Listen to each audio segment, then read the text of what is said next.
ዳውን ሲንድሮም ያላቸው ልጆች አይተሽ ታውቂያቸዋለሽ። ኦቲስቲክ የሆኑ ልጆችን ግን አይተሽ አታውቂያቸው። ኢትዮጵያ ብትኖርም ግን አሜሪካዊም ጭምር ነክ አይደለ?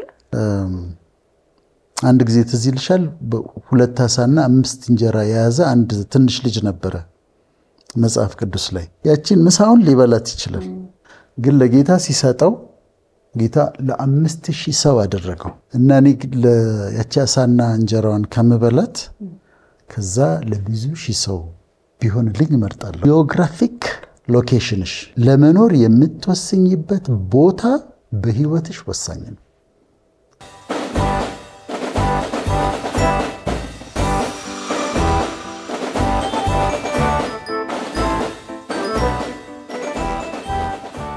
ሰላም ተመልካቾቻችን እንደምን አላችሁ? እነሆ እንግዲህ ሳምንታችንን ጠብቀን መተናል። ሰላም ዶክተር እንዴት ነክ? እንዴት ነሽ ብኔል? ሳምንት እንግዲህ በኢትዮጵያ የነበረ ቆይታ ግሩም፣ እግዚአብሔር ይመስገን። ቆንጆ ነበር አይደል? በጣም ጥሩ ነው።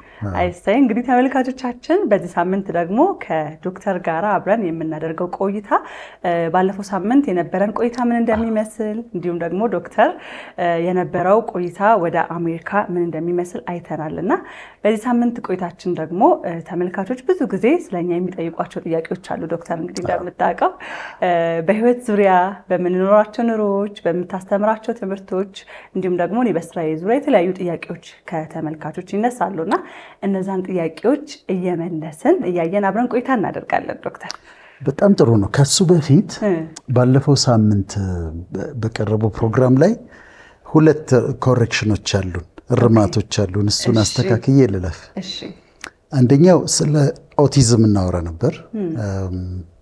የኦቲዝም ስፔክትረም ስለሱ ስናወራ ኤዲተሮቻችን ቪዲዮ አስገብተው ነበር። ቪዲዮ የሚያሳየው ዳውን ሲንድሮም ያላቸው ልጆች ነው፣ ኦቲስቲክ ልጆች አይደለም። ኦቲስቲክ ልጆች ፊዚካሊ ምንም አታይባቸው፣ ምንም በቃ ላታይባቸው ትችላለሽ።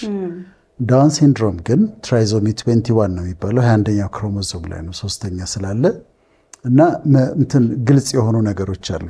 ለምሳሌ ፍላት ናዛል ብሪጅ የሚባል አለ፣ እዚህ ጋር ጠፍጣፋ ይሆናል። ፕሮትሩዲንግ ታንግ የሚባል አለ፣ ምላሳቸው እንደዚህ ይወጣል። ከዛ ደግሞ እጅ ላይ ሲቢያን ክሪዝ የሚባል እንድቻ አንድ መስመር አለች እና ዳውን ሲንድሮም ያላቸው ልጆች አይተሽ ታውቂያቸዋለሽ።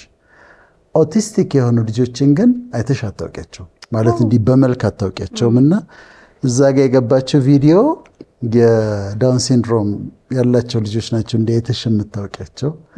አንድ እሱን እርማት ለማድረግ ሁለተኛ እኔ ደግሞ ሳመሰግን አሜሪካ ስላገዙን ሰዎች በደንብ ያነሳኋት ማህደር የምትባል ሴት ነበረች፣ ከዳላስ ሬስቶራንት ያላት ሁሉ ነገር ስፖንሰር ያደረገችን ብዬ ሬስቶራንቷን ሰላም ሬስቶራንት አልኩኝ፣ ግን ደስታ ሬስቶራንት ግን አይደል?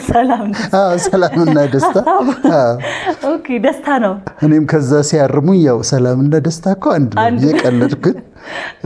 ደስታ ሬስቶራንት ነበረ። እሷ በጣም ያገዘችን ሴት ነች። እሱን ለማስተካከል ነው። አሁን ቀጥይ ፒናይ። ብዙ ጊዜ ሰዎች ስለኛ የሚጠይቋቸውን ጥያቄዎች የተጠያየቅን ለዛ ጥያቄ ምላሾቻችንን ነው የምናሰፍረው። ብዙ ጊዜ እኔ ዶክተርን ሳስበው ከሰራንም በኋላ እኔ ራሱ የምለው ነገር ነበረ። በተለያዩ ሚዲያዎች ስመለከት እጅግ በጣም ዶክተር ትሁት ነው፣ ረጋ ያለ ሰው ነው እና ሁሉንም ሰው በጣም በቃ በትህትና ስታስተናግድ እንዲሁም ደግሞ ኢንተርቪዎች ስጠይቅክ በጣም በትህትና እሺ ስትለኝ እመለከት ነበርና አንዳንዴ ሰዎች ሚዲያ ላይ ያለ ማንነታቸውና በህይወታቸው ያለ ማንነታቸው ይለያያልና ስላንተ ሳስብ በጣም የገረመኝ በተለይ ደግሞ አሁን ይህን ፕሮግራም ከጀመርን በኋላ ከተዋወቅን በኋላ ህዝብ ጋር የሚወጣው እንዲሁም ደግሞ በእውነተኛ ህይወትክ የምናይክ የምናገኝክ እዚህ ስቱዲዮ ከቀረጻ በፊት ከቀረጻ በኋላ ያለው ነገር በአጠቃላይ አንድ አይነት ነውና ያ ነገር እጅግ በጣም ይገርመኛልና ሰዎች ደግሞ ሲያገኙ ዶክተር ግን እንዴት ነው እዛ ፕሮግራሙ ላይ እንደምናየው ነው የሚል ጥያቄዎችን ይጠይቁኛል ብዙ ጊዜና ወይ በጣም ከዛም በላይ ነው፣ በጣም ትሁት ሰው ነው፣ በጣም ጥሩ ሰው ነው የሚል ምላሽ ለሰዎች ሰጣለሁ። አንተም ጋር ነገር ይመጣል ብዬ አስባለሁ። ዶክተር ሰዎች ሲያገኙ የሚጠይቁህ የሚሉህ ነገር ምንድን ነው? እስኪ ሰዎች ሲያገኙኝ በተደጋጋሚ የሚሉኝ ነገሮች አሉ። አንደኛው ሁሉ ጊዜ የሚያስገርመኝ በጣም ብዙ ሰው የሚለኝ አጭር ትመስለኝ ነበር ይሉኛል። ማለት ሳገኛቸው እንደዚህ ያዩኝና እንዴ ረጅም ነህ እንዴ አጭር መስለኝ ነበር ይላል። ለምን እንደሆነ ወንበሩ ይሁን ምን ይሁን አላውቅም። እና በጣም ነው የሚገርሙት። የተለያዩ መድረኮች ላይ እኮ አለ አይደል? አለ ግን እንደዛ አይነት ፐርሴፕሽን አላቸውና አብዛኛው ሰው የሚለኝ አጭር ትመስለኝ ነበር እንደ ረጅም ነህ እንዴ ብራብር ይላሉ። እና አንድ እሱ ነው። ሁለተኛ እዚህ ደግሞ በሱፍ ምናምን ሆነሽ አይ ቲንክ ገዘፍት ያለሽ እና ሱፍ ለብሰህ ምናምን ዛጋ በጣም ደግሞ ትልቅ ትመስላለህ። እንዲህ ደግሞ ስናገኝ ትንሽ ያንግ ከዛኛው ትንሽ ያንገር ነህ ወጣት ነህ ይላሉ። ወጣት አይደለሁም ግን እንደዛ ይላሉ ብዙ ጊዜ። ሁለተኛው የሚሉኝ እሱን ነው። ሶስተኛ እኔ ሆን ብዬ አይደለም ግን የሚገረሙበት ሶስተኛ ነገር እኔ ከልጅነት እንደዚህ አሁን የማለት ልምድ አለኝ። ሰው ሰላም ስል እጅ ነሳለሁ። አዎ እነሱን ያሉ ከሰላም ስላቸው እጅ ነሳቸዋለሁ። በእድሜ የሚበልጡኝ ከሆነ በሁለት እጅ ጨብጣቸዋለሁ እና በጣም ይደነግጣሉ። እንዴ እንደዚህ ትሁት ነህ እንዴ ይላሉ። ከሚዲያውም ከሚያዩት ሲያገኙኝ ደግሞ እንደዚህ አይነት ሪያክሽን አላቸው። በሁለት እጅ ጨብጣቸዋለሁ፣ እጅ ነሳቸዋለሁ። ከዛ ወጣቶቹንም አክብሬ ነው የማናግራቸው፣ ትላልቆቹንም አክብሬ ነው የማናግራቸው። እሱ በጣም ያስደነግጣቸዋል። አሁን አንድ ቤት ሄድና አንድ እናት ናቸው ይወዱኛል በጣምና ቡና እያፈሉ ነበር። ከዛ ከነዚህ ጋር እዚህ ካሉት ጋር ትንሽ አወራሁና ሆን ብዬ አይደለም እኔ ሄጄ አጠገባቸው ምንጣፍ ነው መሬት ላይ ቁጭ አልኩኝ እና መሬት ላይ ቁጭ ብዬ እኔ እሳቸው ጋር ሳወራ እንደዚህ ስል ሌሎቹ እንደ ጉድ የሚያዩኝ መሬት ላይ ተቀምጬ ሳወራ እና ትህትና ያስደነግጣቸዋል። ሆን ብዬ የማደርገው ሳይሆን አይ ቲንክ መንፈሳዊውም አለ ናቹራሊ ደግሞ ከልጅነት ያደግንበት ሰው እንድናከብር አድርገው ያሳደጉን አለ።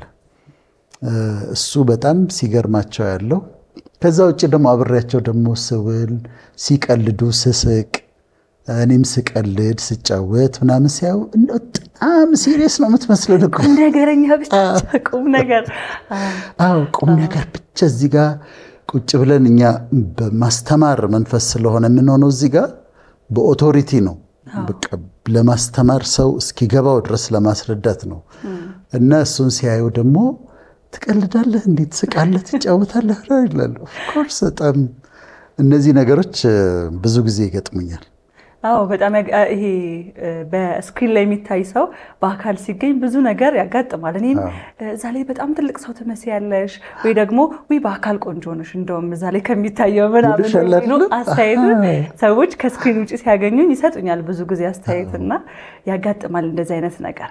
አንዳንድ ሰው በተፈጥሮ በናቹራል ሲታይ ካሜራ ላይ ከሚታየው የበለጠ ያምራል። አንቺም እንደዛ ነሽ። ብዙ ሰው እንደዛ ይለኛል። በአካል ሲያገኝ በአካል እንደውም እዛ ላይ ትገዝፊያለሽ በአካል ለምታምሩ የሚልን አስተያየት ትሰጡኛልና ወጣት እንደሆንሽ ያውቃሉ በጣም እድሜን ብናገር ውሸትሽና ስለማይ አዎ ብዙ ሰው እንደዛ ይለኛል። 30 ቤት እንኳን አልገባሽም። አዎ አልገባሁም። ግን ካሜራው ተለቅ አድርጎ ሊያሳይ ይችላል ይመስለኛል። ብዙ ሰው በአካል ስትታይ ትንሽ ነሽ። ምናልባትም በአካል ሲሆን ጅንስ ለብሼ ምናምን አለባበሱም ያው ሜካፕም አይኖርም ሁሉ ነገር ወርዱ ስለሆነ የተለየ ነገር ይኖረዋል እና ብዙ አስተያየቶችን እንሰማለን። ከዛ ውጭ ግን ዶክተር ስላንተ ሌላ የሚጠየቀው ነገር ምንድነው? ብዙ ጊዜ ያው ዶክተር እንላለን። ዶክተር ግን የምን ዶክተር ነው የሚል ጥያቄዎችን ደግሞ በስፋት ሰማለሁ። እኔ ብጠየቃለሁና ሰዎች የተለያየ ግምት ይወስዳሉ። አንዳንዶች የሃይማኖት ላይ ስለማወራ ብዙ ጊዜ የሃይማኖት ዶክተር መስላቸዋለሁ፣ የቴዎሎጂ ዶክተር መስላቸዋለሁ። አንዳንዶች የፖለቲካ ዶክተር መስላቸዋለሁ። አንዳንዶች ደግሞ ዶክትሬቴን የሰራሁት በሳይኮሎጂ በስነ ልቦና ይመስላቸዋል። እኔ ግን የሕክምና ዶክተር ነኝ። ዶክትሬቴ የሕክምና ነው። የሕክምና ነው። አዎ አዲስ አበባ ነው የተማርኩት። አዲስ አበባ ዩኒቨርሲቲ አሁን ኮሌጅ ኦፍ ሄልት ሳይንስስ ተብሏል። ጥቁር አንበሳ ግቢ ውስጥ ያለ ሜዲካል ፋክልቲ ነበር በእኛ ዘመን የሚባለው። እዛን የተማርኩት በሕክምና ነው። ዶክትሬቴን የወሰድኩት ከአዲስ አበባ ዩኒቨርሲቲ። ግን ከዛ በኋላም ዶክተር አላቆምክም አይደል? ማስተርስን ሰርተሃል። ሕክምና ዶክትሬቱን ካገኘ በኋላ ያንን ነገር ለማድረግ ራሱ ምን አነሳሳ ለመቀጠል ትምህርትን? ከዛ በኋላ ይኸውልሽ አሁን ሐኪም ሆንኩኝ። ሜዲካል ዶክተር ሆኜ ጀነራል ፕራክቲሽነር ይባላል እና እሱን ሆኜ ቢሾፍቱ ሰራ ነበር፣ ደብረ ዘይት፣ ከዛ አዳማን ሰራ ነበር። አዲስ አበባ ደግሞ ጉድ ሼፐርድ ሰራ ነበር። ከዚህ በፊት ብየዋል የግሩም አባት ክሊኒክ የነበረው ዳግም ይልማ ክሊኒክ ሰራ ነበር። ጉድ ሼፐርድ ደግሞ ሰራ ነበር። እንደውም ባለፈው ስለ ላቦራቶሪ ሳወራ የክሊኒክ ገቢ እኮ ላቦራቶሪ ነው አሉኝ ያለኝ የክሊኒኩ ባለቤት ስል እነዚህ ጉድ ሼፐርድም አይደለም የዳግም ይልማም አይደለም ሌላ ቦታ የሰራሁበት አጭር ጊዜ የሰራሁበት ቦታ ነው። እሱም ጥሩ ኮሬክሽን ነው እና እንደዛ እየሰራሁ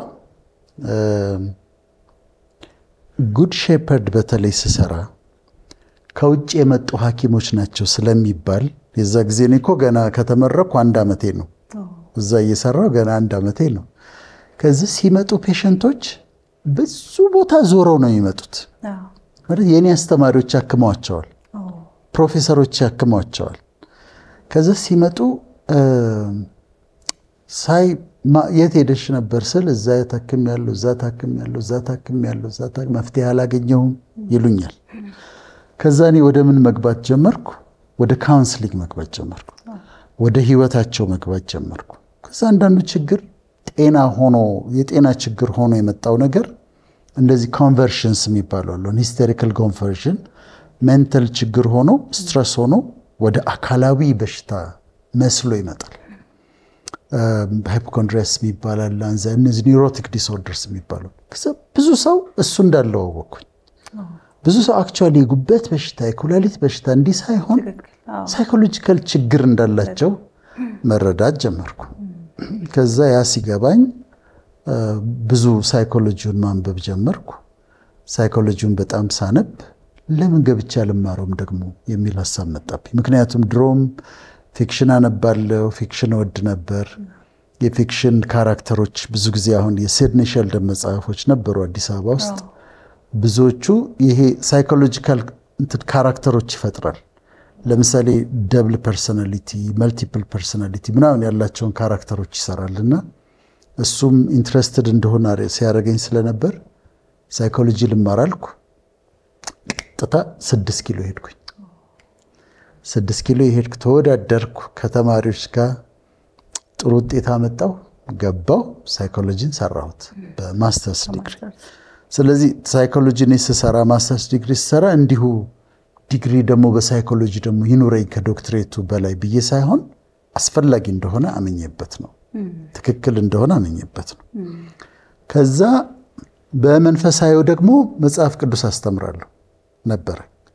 መጽሐፍ ቅዱስ አስተምር ይሄ ሄርሜኔቲክስ የሚባል ነገር አለ። ስነ አፈታት ነው።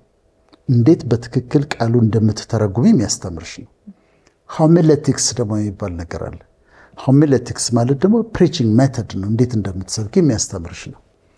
እና እኛ እናስተምራለን፣ እንሰብካለን። የቴዎሎጂ ምሁራን ቁጭ ብለው ይተቹናል። ልክ ናቸው።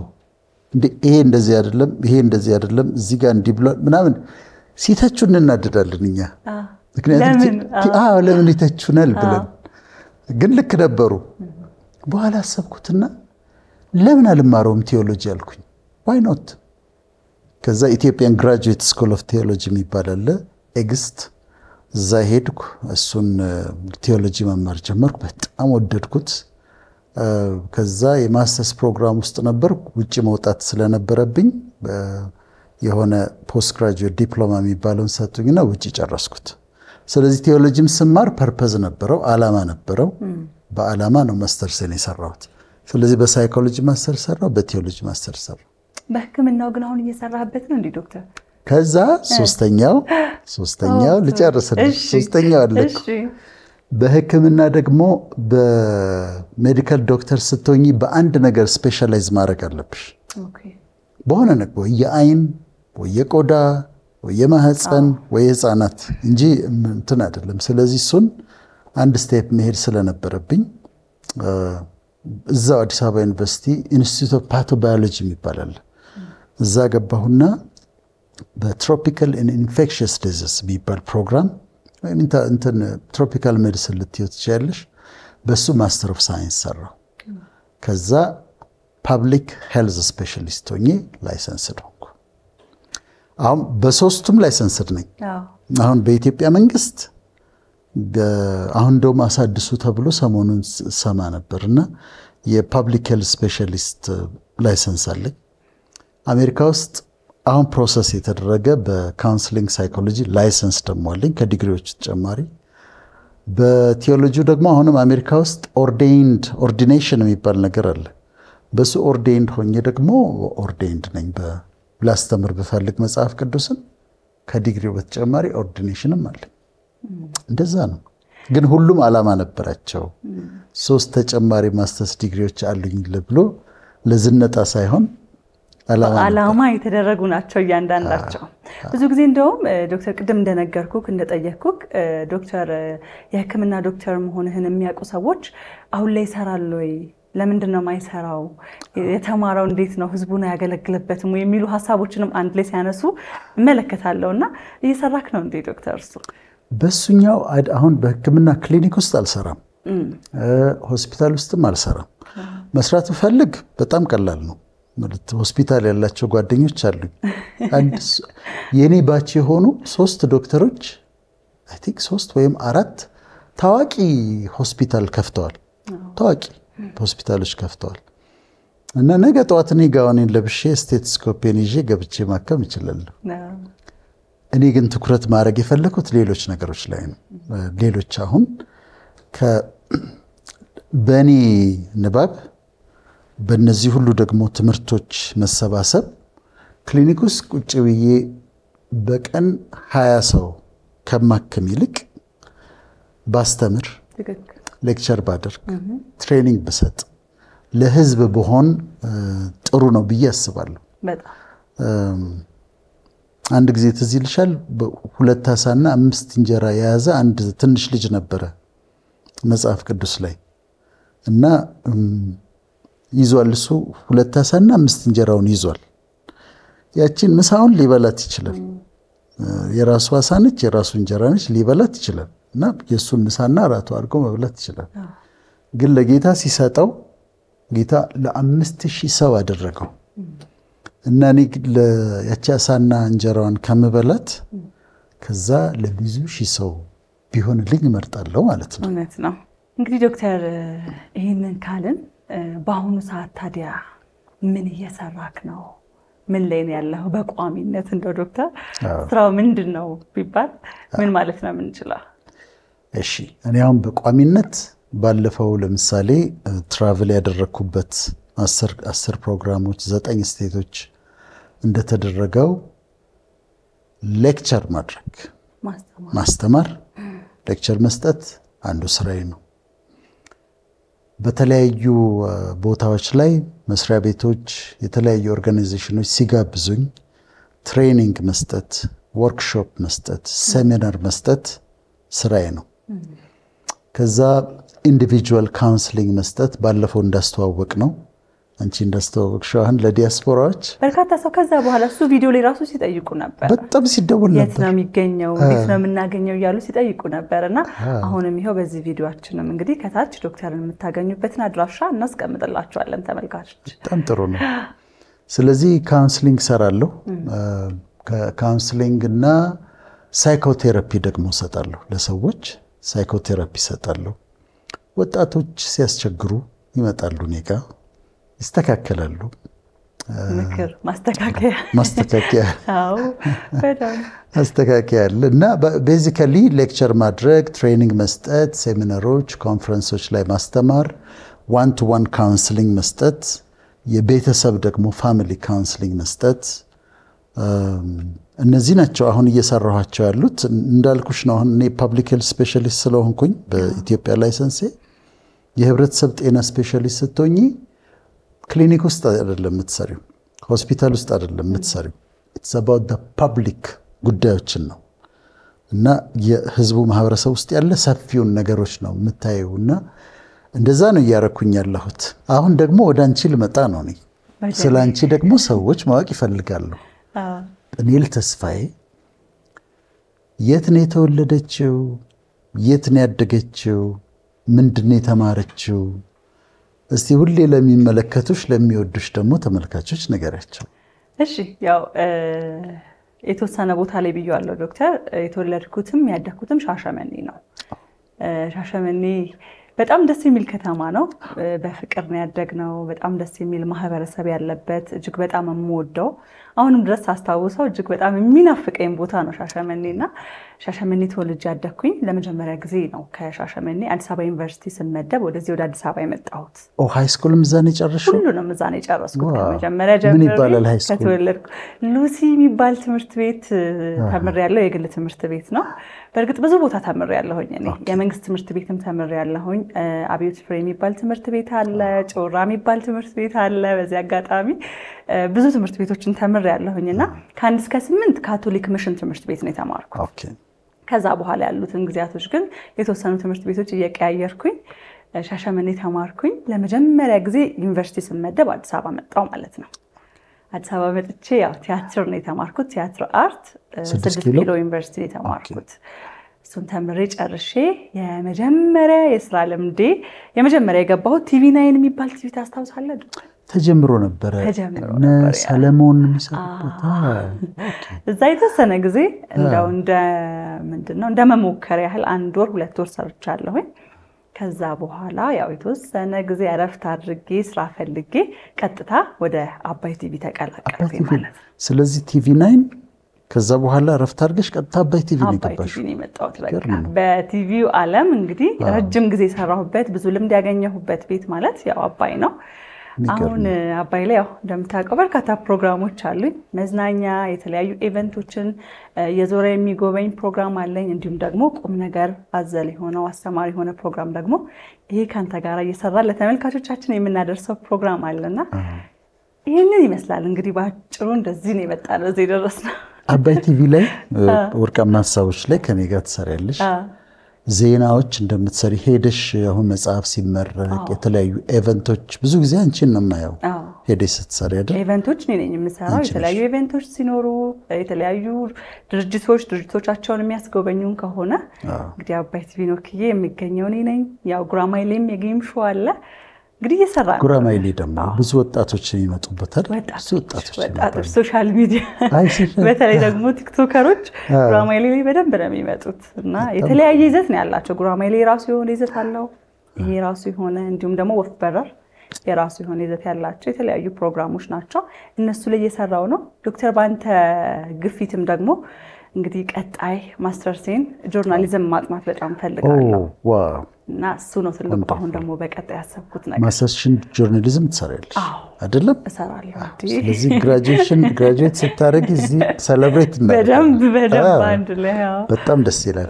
በጣም ያው እንግዲህ የኔ መንገድ ይሄንን ይመስላልና ዶክተር ወደ አንተ ልመልስክና ብዙ ሰዎች ኢትዮጵያ ውስጥ ምትኖር አይመስላቸውም አይደል? መኖሪያ ግን የት ነው እንደማያውቅ ሰው የት ነው እያልኩ ያው ካንተ ቢመለስ ይሻላል ብዬ ነውና ውጪ ምትኖር ነው የሚመስላቸው ሰዎች አይደል? እንደዛ የሚመስላቸው አሉ። ውጪ ምኖር ይመስላቸዋል። እኔ ምኖረው ኢትዮጵያ ነው። ኢትዮጵያ አዲስ አበባ ወደ ሲምስ እኔ እኮ በሰላም ስለምኖር ምን ሰፈሬን ሁሉ ስናገር ችግር የለም። እኔ ጠባቂም የለኝ፣ ሊጎዳኝ የሚፈልግ ሰው ያለም አይመስለኝ። መኪናዬን ራሴ ነኝ የምነዳው፣ ሹፌር የለኝም። አስፈላጊ ነው ብዬ ስለማላምን ጠባቂም የለኝም። በስነ ስርዓት ከተማ ውስጥ ህዝቡ መካከል ነው የምታገኝ እና ሲኤምሲ አካባቢ ከመጡ አያጡኝም። ስለዚህ ሲኤምሲ ነኝ ብለህ እንግዲህ ተናግራል ዶክተር። ኢትዮጵያ ብትኖርም ግን አሜሪካዊም ጭምር ነህ አይደል? አዎ። እንዴት ልትሆን ቻልክ? እሱ እንዴት መሰለሽ የሆነው መጀመሪያ እኔ አሁን ኢትዮጵያ ስኖር አሜሪካ ለመኖር ሞክሬ ያውቃለሁ። ቨርጂኒያ ለመኖር አንድ ጊዜ ሄድኩኝና የት ብኖር ይሻላል ብዬ አሰብኩኝ። ካሊፎርኒያ ልኖር፣ ቨርጂኒያ ልኖር፣ ሺካጎ ደግሞ ብዙ ሄድ ነበር። ሺካጎ ልኖር ብዬ ሞክሬ ያውቃለሁ። ግን ፕኔል በጣም ኢምፖርታንት ነገር ልንገርሽ፣ ጂኦግራፊክ ሎኬሽንሽ ለመኖር የምትወስኝበት ቦታ በህይወትሽ ወሳኝ ነው። ለምን? ፕኔል የት ነው የምትኖረው? ፕኔል አሁን አዲስ አበባ ሆና የምትሰራው ስራ አለ። ፕኔል የሆነ እድል አግኝታ ዝም ብላ አሜሪካ ብትሄድ አሁን ያላት ኢንፍሉዌንስ ላይኖር ይችላል። ቦታሽን ማወቅ አለብሽ። የት መኖር እንዳለብሽ ከእግዚአብሔርም ዘንድ የሚሰጥሽ ቦታ አለ፣ መኖሪያ ቦታሽ አለ። በጣም ተጽዕኖ ልታሳድር የምትችይበት ቦታ አለ እና እሱን መለየትና ማወቅ በጣም ጥሩ ነው እና እኔ እንደዛ የለየው ይመስለኛል። አሜሪካ ቦታቸው የሆኑ ሰዎች አሉ። እዛ በደንብ ተረጋግተው ኢፌክቲቭ ሆነው ኑሯቸውን የሚኖሩ ስራቸውን የሚሰሩ ሰዎች አሉ። ካናዳ ቦታቸው የሆኑ ሰዎች አሉ። ሳውዝ አፍሪካ ቦታቸው የሆኑ ሰዎች አሉ። እኔ ቦታዬ ከፈጣሪም በእኔም ደግሞ በጥሬም በሁሉም ነገር ቦታዬ ኢትዮጵያ እንደሆነ አውቃለሁ። አዲስ አበባ ሴምሲ አካባቢ። አይ ብዙ ሰዎች እኮ ይቸገራሉ አይደል? በጣም የሚወዱትን ሙያ ነፍሳቸውን የሰጡለትን ነገር ነፍሳቸው የሚረካበት የሚደሰትበትን ነገር ትተው ምናልባት ለኑሮም ለተለያየ ነገር አይምሮአችንም ላይ ካለው መመቸት መፈለግ አንፃር ይሄዱና ሰዎች ደስተኛ ሳይሆኑ ብዙ ህይወትን ያሳልፋሉና በጣም ትልቅ ነገር ነው እንዳልከው ነው። አንዳንዶች አይተሻል በጣም እዚህ በጣም ውጤታማ የነበሩ ጋዜጠኞች የነበሩ የሆነ እድሉ ሲገኝ ሄደው በዛው ይቀሩና ከዛ በኋላ አትሰሚም ስለነሱ። ቦታሽን ማግኘት በጣም ወሳኝ ነው እና ለዛ ነው እኔ በደንብ አስቤበት ቦታዬ ኢትዮጵያ እንደሆነ አወቅኩ፣ አዲስ አበባ እንደሆነ አወቅኩ። በቀሪ ዘመኔም ከኢትዮጵያ ውጪ ሄጄ መኖር ሐሳብ የለኝም። ማለት ወጥተው ቢኖሩ ችግር አለው ማለት አይደለም። እዛ ላሉት ጥሩ ነው፣ እዛ ላሉት ጥሩ ነው። የኔ ደግሞ ለኔ የተሰጠኝ ቦታ ይሄ ነው፣ እዚህ ነው እና የምኖረው ኢትዮጵያ ነው። ግን አሜሪካ ይላል ዜግነት አለኝ፣ አሜሪካን ፓስፖርት አለኝ። እንዴት እንደሆነ ልንገርሽ። መጀመሪያ ሄድኩ በትዳር ሄድኩ። ስለዚህ በትዳር ሲሄድ በኢሚግራንት ቪዛ በሚባል ነው ሄድኩት። በኢሚግራንት ቪዛ ስቴጂ በትዳር ስቴጂ ወዲያው የመኖሪያ ፈቃድ ይሰጡሻል፣ ግሪን ካርድ ይሰጡሻል እና ግሪን ካርድ የሚባለውን ነገር አገኘው። ከዛ ተመልሼ መጣሁ። ግሪን ካርድን ይዤ ግን የምኖረው ተመልሼ እዚሁ ነበር፣ ኢትዮጵያ ነበር። ግሪን ካርድ ካለሽ በአመት አንድ ጊዜ እዛ ጊዜ በአመት አንድ ጊዜ አሜሪካ መግባት አለብሽ። በዛ ግሪን ካርዱን ሉዝ ታደርጊዋለሽ። አሁን እንደውም አሳጥረውታል 6 ወር፣ እንደውም ጭራሽ 3 ወርም እያሉ ነው። እንደውም ግሪን ካርድ ያላቸው ሰዎች እንዳይወጡ ያለ ምክንያት እንዳይወጡ እያደረጉ ነው አሁን የትራምፕ አስተዳደር። እና እኔ እመላለስ ነበር በየአመቱ አሜሪካ ሄዳለሁ። በዛውም ፕሮግራሞች አሉኝ 14 15 ዞሬ መንፈሳዊ ፕሮግራሞች ነበሩ። ዞሬ እመለሳለሁ እና በየአመቱ ሄዳለሁ። አንደኛው አመት ላይ ሲሄድ አንዲት ሴት ፖሊስ ነበረች አናገረች እና ግሪን ካርዴን አየችና ካልኖርክበት ለምን አትመልስልንም አለች። መልስ ካልኖርክበት ለምን አትመልስና መንጨቅ አደረገችኝ። በህይወቴ ለመጀመሪያ ጊዜ ነው። ከዛ ልብ ያዘነ ባነጋገሯ ኢሪቴትድ ሆንኩኝ። ምን ማለቷ ነው ብዬ ገባሁና ስገባ አበሻዊት ናት አይደለች፣ አሜሪካዊት ነች፣ ጥቁር አሜሪካዊት ነች እና ትቆጣ ብላ ነው ካልኖርክበት ለምን ከምትመላለስ ለምን አትመልሰውም ማለት መብቷ አይመስለኝም እንደዛ ማለት።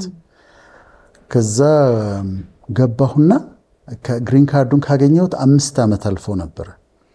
5 ዓመት ካለፈው ለዜግነት ማመልከት ይችላልሽ እና ውስጤ ዜግነት አመልክት የሚል ነገር ተሰማኝ። እንግዲህ አንዳንዱን ነገር ለማስረዳት ያስቸግራል አይደል? መንፈሳዊ ስትሆኚ እግዚአብሔር ተናገረኝ ትያለሽ። ለፐብሊክ ለማስረዳት ያስቸግራል። ግን አፕላይ እንዳደርግ የሆነ ነገር ተሰማኝ፣ አወቅኩኝ። ከዛ አፕላይ አደረግኩ። ደግሞ የዛ ጊዜም እንግዲህ እርግጠኛም አልነበርንም በዛ ሰዓት ኢትዮጵያ ውስጥ መኖር ልክ እንደነበረ ምናምን ከነበሩት ነገሮች አንፃር ሀገር ውስጥ ከነበሩት አንፃር። ከዛ አመለከትኩ፣ ተመለስኩ። አመልክቼ ማለት ከዚሁ ነው የላኩት፣ አፕሊኬሽኑን ከዚሁ ነው ሞልቼ የላኩት ወደ አሜሪካ። ከዛ ጠሩኝ ለኢንተርቪው። ከ6 ወር በኋላ ሄድኩኝ። የማላሟላቸው ነገሮች ነበሩ። ማለት የአሜሪካ ዜጋ ለመሆን ግሪን ካርድ ሊኖርሽ ይገባል፣ 5 ዓመት መቆየት አለብሽና ኮንቲኒየስ ሬዚደንሲ የሚሉት ነገር አላቸው። ያለማቋረጥ አሜሪካ ውስጥ መኖር አለብሽ። እኔ ያለማቋረጥ አሜሪካ ውስጥ አልኖርኩም። የተመላለስኩ ነበር። ስለዚህ እሱን አላሟላም። ታክስ ፔፐሮች ማቅረብ አለብሽ ምናምን፣ እሱንም አላሟላም። ለማንኛውም ግን በአስገራሚ ሁኔታ ኢንተርቪው ተደረግኩ፣ ተፈቀደ። ከዛ ዜግነቱን ሰጡኝ። ፓስፖርቱ ነው የአሜሪካን ፓስፖርት ይዤ ተመለስኩ። አሁን ትራቭል የማደርግበት የአሜሪካ ፓስፖርት ነው። እዚህ ጋር ግልጽ መደረግ ያለበት ነገር ግን አለ። እኔ ሽሮ ምበላ፣ የጀበና ቡና ምጠጣ ደንበኛ ኢትዮጵያዊ ነኝ። ግን ያ ፓስፖርትሽ ነው ወረቀቱ ነው እና ሲገባኝ በኋላ ለምን እንደተሰጠኝ ከላይም እግዚአብሔር የፈቀደበት ምክንያት ትራቭል ለማድረግ ጉዞ ለማድረግ በጣም ይቀልሻል። በጣም አሁን ለምሳሌ በአሜሪካ ሲሄድ ቪዛ ሄጄ አልሰለፍም። ካናዳ ሲሄድ ኤምባሲ ሄጄ ቪዛ አልጠይቅም። አውሮፓ የትም ሀገር ሲሄድ ቪዛ አልጠይቅም። ቪዛ የሚጠየቅባቸው ከሆኑም በጣም በቀላሉ ነው የምታገኘው። አንድ ቦታ ብቻ ነው ቪዛ ችግር ገጥሞኝ የነበረው። የት ነው ተከለከልክ? የት ነው? ሱዳን። እዚህ ሱዳን? ጎረቤት ሱዳን ነው። ይኸውልሽ አልተለያዩም ነበር የዛ ጊዜ ሳውት ሱዳን ምናምን አልተለያዩም። ከዛ ለሆነ ፕሮግራም ተጋበዝኩ እና ያው ምን ችግር የለውም ብዬ ሄድኩ። አፕላይ ያደረግኩ ኤምባሲ ቪዛ ስለሚጠይቁ። ከዛ ፓስፖርትህን አለኝና ስሰጠው ቪዛ የሚሰጠው ሰውዬ እንደዛ ሰው ይበሳጫል እንዴ? በጣም ተበሳጨ። ፓስፖርቱን አይቶ በዚህ ፓስፖርት አለኝ አነሳና በአሜሪካ ፓስፖርት አልሰጥህም፣ ቪዛ አልሰጥህም አለኝ። ምን ሆነሃል አልኩት። ለአሜሪካ ፓስፖርት ቪዛ አልሰጥም አለ። የኢትዮጵያ ፓስፖርት ይዘህና እሱ ላይ ቪዛ አደርጋለሁ፣ አሜሪካ ፓስፖርት ላይ ግን ቪዛ አልሰጥም አለ። እኔ ሾክድ ዝም ብዬ አየዋለሁ። ምንድን ነው የሆንከው አልኩት። በቃ አሜሪካንን በጣም ይጠላል። ፐርሰናል ነው በቃ ሄትድ አሜሪካ እና የአሜሪካ ፓስፖርት ሲያይ በጣም የተበሳጨው እና እኔ ደንግጬ አየሁት። አንተ እንደዚህ ከሆንክ ግን እኔ ብሄድ እዛ ችግር ይገጥመኛል እኮ ማለት ነው አልኩት። እና እኔም አልሄድም አልኩት፣ አልፈልግም አልኩት። ምክንያቱም አንተ እንዲህ ከሆንክ ሌሎች እንዲህ የሚሆኑ ሰዎች ካሉ አገር ሲሄድ ስለዚህ አልሄድም አልኩት።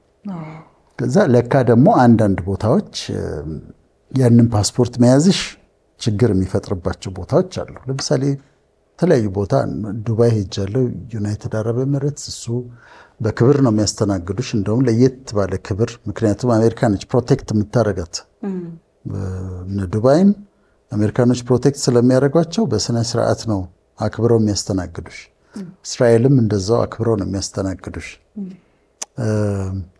እና ለዛ ነው ትራቭል ለማድረግ ይጠቅማል እንጂ ሌላ እኔ እዚሁ ነው የምኖረው ኢትዮጵያ ውስጥ ይህንን ፓስፖርት በመያዜ የሚፈቀዱልኝና የማይፈቀዱልኝ ነገሮች አሉ። ለምሳሌ መምረጥ አልችልም። መምረጥ አልችልም፣ መመረጥም አልችልም። እሱም ብቻ ይከለክልሻል። ሌላ ሁሉም ኢትዮጵያ ያለው መብት አለኝ እና እንደዛ ነው። እንግዲህ የመጀመሪያው መነሻክ ላይ ያነሳሃት ሀሳብ ነበረች። መጀመሪያ ወደ አሜሪካ ለመሄድ ወይም ደግሞ ግሪን ካርዱን ለማግኘት መነሻ የነበረው ትዳር ነው ብለክ ነበር እና ያው መቼስ ዶክተር አሁን ላይ ደግሞ ያለክ የፍቅር ህይወት እንደው እኔ ያው ተመልካቾች ለምን ጠየቅሽው መባል አይቀርም። አትጠይቁት፣ በቃ ዶክተር ዝም ብሎ ያስተምር ስለ ፍቅር ስለ ትዳር አትጠይቁት ብላችኋል። ግን ደግሞ እንደው ማወቅ የሚፈልጉም ብዙ አሉ። እኔም ማወቅ ፈልጋለሁና ዶክተር አሁን ላይ ያለው የፍቅር ህይወት ምን ይመስላል? እኔ ከመለስኩኝ በኋላ ትመልሻለሽ አንቺ። እኔ እመልሳለሁ ዶክተር እመልሳለሁ። የኛ ስታተስ እንዴት አስቸጋሪ መሰለሽ? ማለት አግብተን ከትዳር የወጣን ሰዎች ወይም በፍቺ የተለያየን ሰዎች በጣም አስቸጋሪ ነው ስታተሳችን። አንድ ምሳሌ ልንገርሽ፣ ስቶሪ ልንገርሽና አንቺም ሀሳብ ትሰጭበታለሽ። አንድ ጊዜ 3 ሴቶች እኔም ማውቃቸው ወዳጆቼ ናቸው። 3ቱም ሚዲያ ላይ ያሉ ናቸው። አንዷ ሬዲዮ ላይ ነበረች፣ አንዷ ዩቲዩብ ላይ እና 3ቱም አግብተው ፈተዋል፣ ጓደኛሞች ሆነዋል። 3ቱም ልጅ አላቸው። እና ልጅ አላቸው። አንዷ 2 ልጅ አላት፣ ሌሎቹ አንድ ልጅና ያንግ ልጆች ነው ያሏቸው። የ8 ዓመት የ9 ዓመት ልጅ ነው ያላቸው። ተፋተዋል። 3 ናቸው፣ ሲንግል ማም ናቸው 3ቱም። እና ማግባት አይፈልጉም። ማግባት የማይፈልጉት ማግባት ትዳርን ጠልተው ሳይሆን በልጆቻቸው ላይ አዲስ አባት ማምጣት አይፈልጉም። 3ቱም አቋማቸው እንደዛ ነው። አሁን ባገባ አዲስ አባት በልጄ ላይ ላመጣ ይሄን ማድረግ አልፈልግም የሚል 3ቱም አቋም አላቸው። አንድ ቀን አስታውሳለሁ፣ ቅዳሜ ቀን ነው፣ ተሰብስበው ያወራሉ 3ቱ ሆነው ተገባብዘው እና ግን ብቸኝነቱስ ይባባላሉ። ብቸኝነቱስ ማግባት አንችልም፣ ቦይፍሬንድ እንዳዲስ ደግሞ ሃይማኖታችን አይፈቅድም፣ ጀጅ እንደረጋለን። እሺ ማግባት አልችልም፣ ቦይፍሬንድ መያዝ አልችልም፣ ብቸኝነቱ ደግሞ ገደለን ብለው እዛ ጋር የሞቀ ውይይት ይዘዋል። ከዛ በኋላ ምን ወሰኑ መሰለሽ? እኔ ጋር መደወል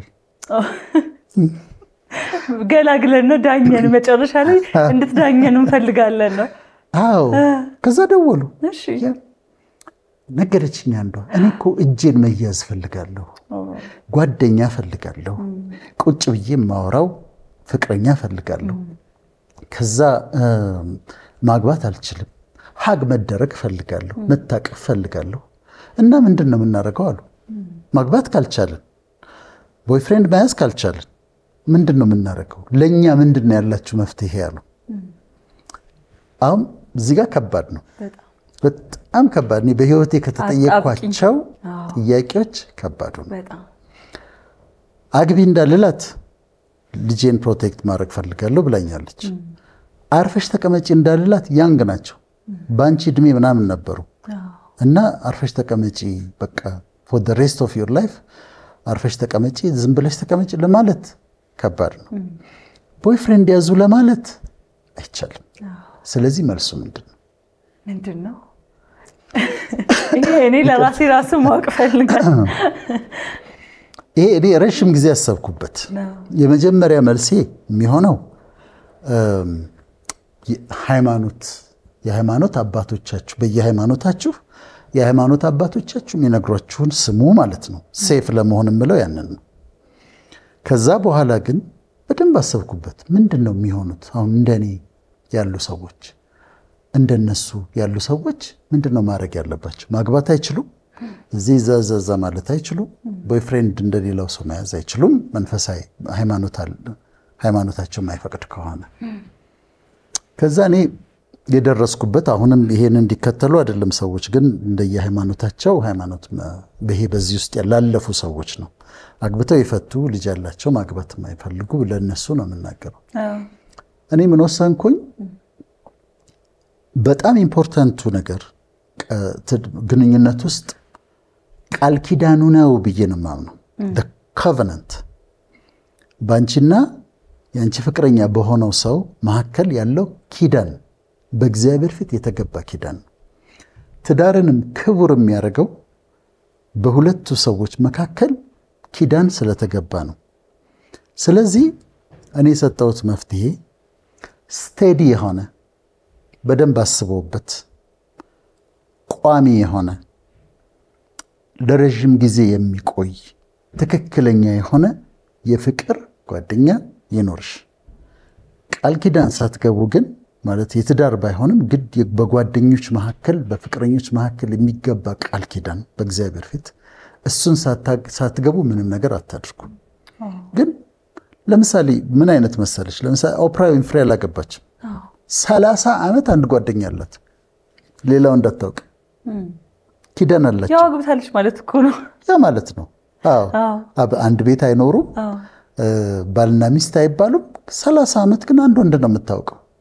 ስለዚህ እንደዚህ አይነት አሬንጅመንቶች ቋሚ ስቴዲ ረጅም ጊዜ የሚቆይ በሁለቱ መካከል በመግባባት ላይ የተመሰረተ በቃል ኪዳን የሆነ ሪሌሽንሺፕ ውስጥ መግባት ይችላሉ ብዬ ወሰንኩ። አግብተው ለፈቱት ሲንግል ማም ሲንግል ዳድ ለሆኑት ነው ነገርካችሁ ይሄን ሐሳብ? አዎ። ምን አሉ? በጣም ነው የተደሰቱት። ጥሩ ነው፣ ጥሩ መፍትሄ ነው ብለው ተቀበሉ። አዎ ግን መጀመሪያ የሃይማኖት አባቶቻችሁን አማክሩ ብያለሁ። ምክንያቱም ፓኒሽ ልናደርጋቸው አንችልም። አግብተው ስለፈቱ ልንቀጣቸው አንችልም። ማግባት አይችሉም። ሰው ናቸው። ብቻቸው መሆን አይፈልጉም። ሰው ያስፈልጋታል፣ ጓደኛ ያስፈልጋታል፣ ከሌላ የሚሆን ሰው ያስፈልጋታል፣ የሚጠብቃት ሰው፣ ፕሮቴክት የሚያደርጋት ሰው ያስፈልጋታል። ቁጭ ለምታወራ እንደ ጓደኛው የምትሆነው ሰው ያስፈልጋታል። በህይወት ዘመንሽ ይሄንን ማድረግ አትችይም ብዬ ልከለክላት አልችልም። ኪዳን ካለው የከበረ ነው ብሎ ዛሬ ተገናኝተው በ3 ወሩ የሚለያዩት ነገር አይደለም። አስበውበት ነው የሚገቡት። ወደዛ ኮቨናንት ይገባሉ። ከትዳር በጣም ያነሰ ግን ከቦይፍሬንድ ከፍ ያለ። ስለዚህ ዶክተር ኪዳን ያለው ሪሌሽን ውስጥ ከዚህ በኋላ ሊገባ ይችላል ማለት ነው። ወደ እኔ ስትመጪ ያንቺን እናስቀድም እንዴ? አይ ቆይ ይሄ መለስና እኔማ እመጣለሁ። በእኔም ህይወት ማግባት አልችልም። ከዚህ በፊት ተናግሬያለሁ። እውነት ነው እንዳትጠይቁት ምናምን ተብሏል እና አላገባም። በልጆቼም ምክንያት ምን አለ። እኔም ደግሞ አሁን ለልጆቼ አዲስ እናት ማምጣት አልችልም። ስቴፕ ማምጣት አልችልም። ልጆቼም ደስተኛ ስለማይሆኑ ማለት ነው። እዛም ማለት አልችልም። መንፈሳዊ ህይወት አይፈቅድም። እንደ ካዥዋሊ ደግሞ ገርልፍሬንድ ሊያዝና ከዛ ገርልፍሬንድ ይዤ ከዛ ስንለያይ እንለያያለን ማለትም አልችልም።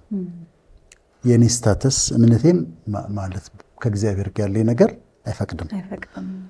እኔ ላረግ የምችለው ለነሱ የመከርኳቸውን ነገር ነው። ከአንዲት መልካም ሴት ጋር ከጥሩ ሴት ጋር በኪዳን የሆነ የፍቅር ግንኙነት ውስጥ መግባት ዘላቂ የሆነ ብዙ ጊዜ የሚቆይ በጣም ጥሩ ጓደኛ የምትሆን አጋር የምትሆን እስከመጨረሻው የሚዘልቅ ማለት ነው። ከተቻለ እስከመጨረሻው የሚዘልቅ ከተቻለ እስከመጨረሻው የሚዘልቅ ጓደኛ ብትኖረኝ ነው ጥሩ። እና አሁን ከዲያስፖራ ከከተማ ከገጠር ነን እያፈላለኩ እኔ ማፋለግ ሂደት ውስጥ እንግዲህ የማግዘው ነገር ካላለው እያፈላለክ ነው። ካሜራ ሰዎች ማስቋቸዋል። አይ ነው ስቱዲዮ ውስጥ ሁሉም እየሳቁ ነውና የፈለጋ ሂደት ነው አይደል? አዎ። እና እንግዲህ እንደሱ አይነት ሴት ስትመጣ በኪዳን ንጹህ የሆነ በጓደኝነት ላይ የሆነ እያፈላለኩ ነው። ቀልድ ነው። ይገባል። ማስታወቂያ የተናገርኩ እንዳይመስልና በዛ አይነት ሪሌሽንሺፕ ለኔ አይነት ሰዎች ሪኮመንድ አደርጋለሁ። ምክንያቱም ምን እንሆን ብቸኝነት እኮ ቀላል ነገር አይደለም። ስለዚህ አሁን እኔ የተናገርኩት አግብተው ለፈቱና ማግባት ለማይፈልጉ ነው። ይሄን የተናገርኩት ፐርሰናል ኦፒኒየን ነው። የሚመረጠው ግን በትክክል የሚመረጠው እንደ ሃይማኖታቸው የሃይማኖት አባቶች እንደሚመክሯቸው ትዳር ቢመሰርቱ በጋብቻ ውስጥ ቢኖሩ እሱ ግን የተበለጠ አንችልም እዛ ውስጥ መኖር ላሉት ነው እንጂ የመጨረሻ የሚመረጠው ግን በትዳር መኖር ነው ለማለት ነው። በጣም አሁን ወደ አንቺ እመጣለሁ። ያንቺን ደግሞ ንገሪኝ እስቲ። እሺ ያለፈው የፍቅር ህይወት ወይም ትዳር የሚፈርሰው ወደህ አይደለም። ብዙ ጊዜ እግዚአብሔር ከፈቀደ እግዚአብሔር የምፈልገውን የልቤን መሻት እግዚአብሔር የጸለይኩትን አይነት ሰው ከሰጠኝ እኔንም ደግሞ ለዛ ዝግጁ ብርቱ ጎበዝ ሰው ካደረገኝ በህይወቴ ውስጥ ትዳር ቢኖር መልካም ነው ብዬ አስባለሁ። ምክንያቱም ለልጄ ጥሩ አባቶች አሉ። ብዙ በህይወቴ ውስጥ የሰማኋቸው ታሪኮች አሉ። ብዙ ያየኋቸው ህይወቶች አሉና ለልጄ ብዬ ሳስብ እግዚአብሔር ከሰጠኝ ምናልባት ከወለደው አባት እኩል የሚያሳድጉ በጣም ልበ መልካም ሰዎች አሉና በእርግጥ ትዳርን ፈራለሁ ካለፈው ህይወቴ አንፃር። ግን ደግሞ እግዚአብሔር በጣም ልቤ የሚያርፍበትን ሰው ከሰጠኝ ማግባት ፈልጋለሁኝና እንደዛ ነው የኔ ሐሳብ። አሁን እጮኛለሽ? አሁን እጮኛ የለኝም። እያፈላለኩ ነው አይደል? ከገጠር ከዲያስፖራ ከከተማ እያልኩኝ እንግዲህ ሶስት ነገሮች ልታገቢው ስለምትፈልጊው ሰው ሶስት ነገሮች ንገሪኝ ብልሽ ምን ትያለሽ? የሚገርም ዶክተር ከዚህ በፊትም ብያለሁኝና ከዚህ በፊት በጣም ብዙ ጊዜ ለሪሌሽን ሳስብ መስፈርት ነበረኝ። ምናልባት ሀብታም ቢሆን ብዬ ሊሆን ይችላል፣ ራሱን የቻለ ስቴብል የሆነ ቢሆን ብዬ ሊሆን ይችላል፣ ቆንጆ ቢሆን ብዬ ሊሆን ይችላል፣ ወይ ደግሞ የተማረ ቢሆን ትሁት ቢሆን መስፈርቶች ነበሩኝና ሰው በመስፈርቴ ሲመጣ የሆነ ነገሩ ይጎልና ያ ሪሌሽን አይሆንም፣ አይሰራም። ስለዚህ አሁን ምን አልኩኝ መሰለ ዶክተር፣ እግዚአብሔር ፊት እኔ መስፈርት የለኝም አልኩኝ። በቃ እኔን አንተ ታውቀኛለህ፣ ምን አይነት ሴት እንደሆንኩ ታውቃለህ። እግዚአብሔር የኔን ደካማ ጎን ብርታቴን ታውቃለህ። ስለዚህ በእኔ ልክ የሆነውን ሰው አንተ ታውቃለህ አልኩኝ። ምክንያቱም ላይክ ድስት ትክክለኛውን ግጣምኛና ቅለቴን አምተን ቁጭ አደር የምናደርግለት ግጥም ልክ እንደዛ እግዚአብሔር ለኔም የሆነኝን ሰው በእኔ ልክ ያለውን ሰው እግዚአብሔር ነው የሚያውቀው ብዬ ነው የማስበውና መስፈርት አልሰጥም። ይሄ አልልም። አንተ ላንቺ የሚገባሽ ልጅ የምሰጥሽ ሰው ይሄ ነው ብለህ የሰጠኸኝን ሰው እቀበላለሁ ብያለሁና በመስፈርት ሳይሆን ከዚህ በኋላ ከፈጣሪ ነው የምጠብቀው። በጣም ትልቅ ውሳኔ ነው። ምስማማበት ነው። እኔ አንዳንዴ ተጠናኑ እንልና እኔ ራሴንም አጥንቼ አልጨረስኩም። ምክንያቱም ስለ ራሴ ማላውቀው ነገር ድንገት አገኛለሁ እና አጥንቼ ልጨርሳት አልችልም። አንተ ያጠናህትን ስጠኝ ማለቱ ለአንቺም ደግሞ አንተ የምታውቀውን ስጠኝ ለኔ የሚሆነው ማለትሽ ለኔ ትልቅ ውሳኔ ነው በጣም እና ደግሞ ተሳክቶ ጮኛሽ መጥቶ ትዳርሽ ተመስርቶ እንደምናይ በጣም ተስፋ እናደርጋለን። ብንል እንግዲህ ከእግዚአብሔር ጋር ፈቃዱ ከሆነ እንጠብቃለን። የትዳር ወሬያችን ይሄንን ይመስላል። የፍቅር ግንኙነት ወሬያችን ይሄን ይመስላል። ሰዓታችንም እየሄደ ስለሆነ በስተመጨረሻ ግን ዶክተር ሳናነሳ ማለፍ የለብንም ብዬ ማስበው ነገር አንድ ነገር ምንድነው? ያው በህይወታችን ውስጥ ብዙ ጎዶሎ ብዙ ሙሉ ቢኖርም አብስተን ግን ፈጣሪያችንን የምናመሰግንበት ምክንያቶች አሉንና እንደው በህይወትክ ውስጥ አንተም ፈጣሪን በብዙ የምታመሰግንበት ምክንያቶችክ ምንድናቸው?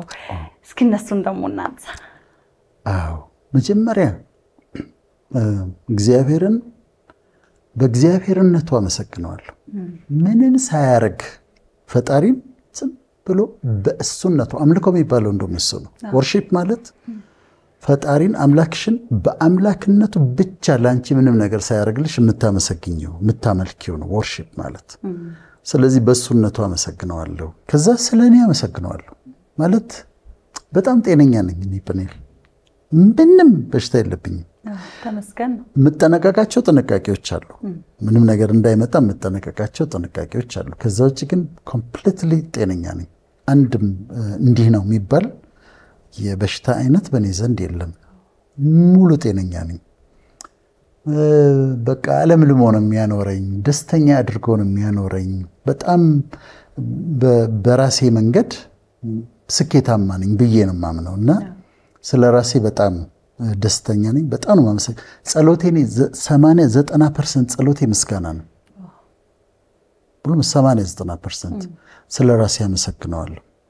ስለ ልጆቼ ስላሜን ወዳጄ ነው ግሬስ ወዳጄ በጣም አመሰግነዋለሁ። ምክንያቱም ምን አይነት ልጆች እንደሰጠኝ ማመን አትችይም። እንዴት አድርጎ እንደሰራቸው እንዴት አድርጎ እንዳበጃቸው በጣም የሚገርሙ ልጆች ናቸው። በጣም እኔ እንጃ ባለፈው 5 ዓመት የሆነ ነገር አጥፍተው የተቆጣኋቸው እኔ ትዝ አይለኝም። በቃ እንዲህ አድርጎ ሰርቶልኛልና ስለነሱ አመሰግናለሁ። ስለ ቤተሰቦቼ ስለ እህት ወንድሞቼ አመሰግናለሁ። ስለ ኢትዮጵያና ስለ ኢትዮጵያን በጣም አመሰግናለሁ። with all the problems ከሁሉም ችግሮቻችን ጋር ከሁሉም መከራዎቻችን ጋር ኢትዮጵያኖች በጣም መልካም ህዝቦች ነን። በጣም ነው ህዝቤን የምወደው። ኢትዮጵያንን በጣም ነው የምወደው። እኔ አጎቴ ልጆች ያክስቴ ልጆች ነው የሚመስሉኝ። መንገድ ላይ የማያቸው ሰዎች በሙሉ ካልቸራችንን እንወደዋለሁ፣ ኑሯችንን እንወደዋለሁ፣ ኢትዮጵያን እንወዳለሁና ስለ ኢትዮጵያ አመሰግናለሁ። ከዛ ደግሞ ይሄንን የምድር ኑሮ ደግሞ ጨርሼ ሲሄድ መሄድ አይቀርም። ሲሄድ ደግሞ የዘላለም ህይወት እንደሚጠብቀኝ ደግሞ በጣም እርግጠኛ ነኝ። እዛ ደግሞ እኖራለሁ። በእኔ ጽድቅ ሳይሆን በእኔ ችሎታ ሳይሆን እንደ ክርስቲያን በተሰራልኝ ስራ በመስቀል ላይ በተሰራልኝ ስራ ተመስርቼ በክርስቶስ በሆነልኝ ነገር ተመስርቼ የዘላለም ህይወት እንደምወርስ አውቃለሁና ስለሱም በጣም አመሰግናለሁ። አሁን ደስ የሚለው የምስጋና ምክንያቶች ብዙ ሲሆኑ በህይወታችን ውስጥ እጅግ በጣም ደስ ይላልና ስለ ሁሉም ነገር እግዚአብሔር ይመስገን። ያው እኔም በርካታ ነገር እግዚአብሔር አንድ ልጅ ምን አለች ለኔ የሚያደላ ይመስለኛል አለችና ተናገርሽ። በቃ በጣም እግዚአብሔር የምታመሰግንበት ምክንያት ብዙ ከመሆኑ የተነሳና እኔም ልክ የዛኔ ያህል ነው የሚሰማኝ። እግዚአብሔር በቃ በሁሉም ነገር አባት እህት ወንድም ድግፍግፍ ፍቅፍ አድርጎ የሆነ ቦታ ላይ እንደሚያደርስ ሁሉ ሁሌ ከጎንህ አለው እንደሚል ሁሉ የዛኔ ያህል ነው የሚሰማኝና በብዙ ነገር በህይወቴ ውስጥ ባሉ ነገሮች በሙሉ በጣም አመስጋኝ ነኝ። እግዚአብሔር ይመስገን። በጣም አመሰግናለሁ። እንግዲህ የዛሬ ቆይታ እኛ ውስጣችን ስላለው እናንተ ደግሞ ስለ ዶክተር ማወቅ ስለምትፈልጉት እንዲሁም ደግሞ የተወሰነ ነገር ስለኔ ማወቅ የምትፈልጉትን ነገር አንስተን ከዶክተር ጋራ ተነጋገርን ቆየን። ቆይታችንም ይሄን ይመስል ነበረ። በስተመጨረሻ ዶክተር የምትለው ነገር አለ? አንቺን አመሰግናለሁ። በጣም አብረን በጣም ኮምፎርታብል ነኝ። ደስ ብሎኝ ነው ካንቺ ጋር የምሰራው። ስቱዲዮ ውስጥ ሁሌ የሚቀርጹንን ዳይሬክተሮቹን ካሜራማኖቹን አመሰግናለሁ።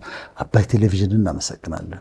ፕሮግራማችን ይቀጥላል፣ እናስተምራለን፣ ይቀጥላል።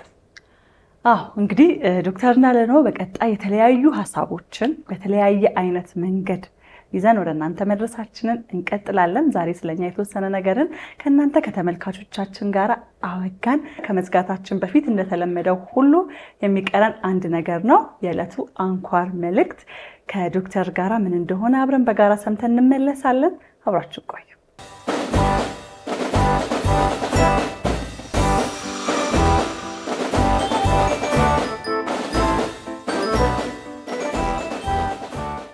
ክብራትና ክብራን አሁን ደግሞ አጠር ያለች ስቶሪ ታሪክ ነግራችሁና በሱ ላይ ተመስርተን አንድ ቁም ነገር እንካፈላለን።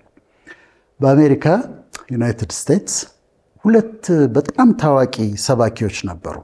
አንደኛው ጂም ስዋገርት ይባላል፣ ሌላው ደግሞ ጂም ቤከር ይባላል። ሁለቱም በጣም ታዋቂ ነበሩ፣ ተወዳጅ ነበሩ፣ በጣም ደግሞ ሀብታም ባለጠጎች ነበሩ። ቆየና ጂም ቤከር የተባለው ሰባኪ ችግር ውስጥ ገባ። የገንዘብ ችግር ገባ። አንድ ከተማ ለራሴ እሰራለሁ ብሎ ሞከረ። ብዙ ዕዳ ውስጥ ገባ። ችግር ውስጥ በጣም ከባድ ችግር ውስጥ ገባና እስር ቤት ገባ። ጂም ቤከር መታሰሩ ሲሰማ ያኛው ከሱ ጋር የሚወዳደረው ጂም ስዋገርት አስተያየት ሰጠ። የሰጠው አስተያየት ምንድነው ያለው? ጂም ቤከር he was a cancer for the Church of Christ ብሎ ተናገረ። ጂም ቤከር የታሰረው ያልታሰረው ነው የሚናገረው። ለክርስቶስ አካል ለቤተ ክርስቲያን ካንሰር ነበረ። ስለዚህ እጁን ያገኘው እንኳን ገባ ብሎ ተናገረ።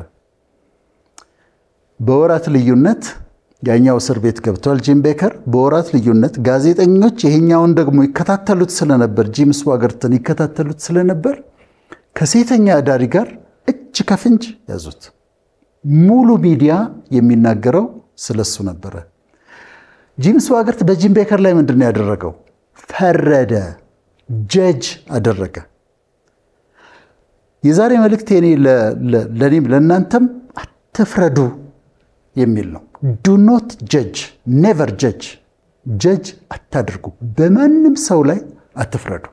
ፍርድ የሱ ነው፣ የፈጣሪ ነው። የተሰጠው እሱ ነው ለሚፈርደው እንጂ እኛ ጀጅ አናረግም።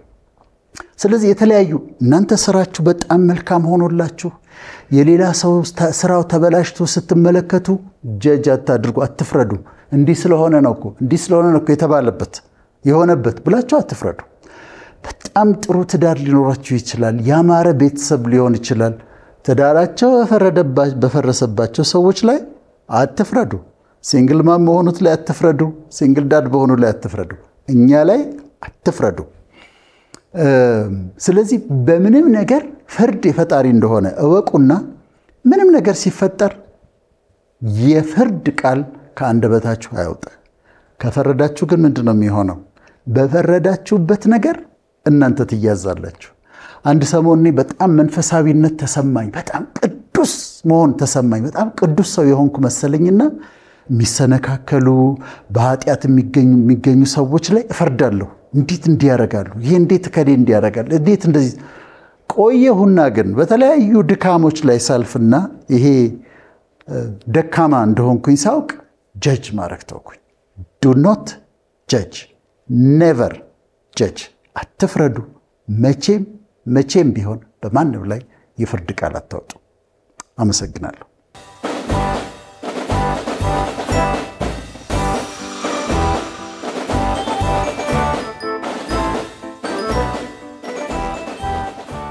የነበረን ቆይታ ይሄንን ይመስል ነበር። አብራችሁን ስለቆያችሁ ከኛ ጋር ስላላችሁ እጅግ አድርገን እናመሰግናለን። ሳምንት እስከምንገናኝ ድረስ እንግዲህ መልካም ሳምንት ይሁንላችሁ።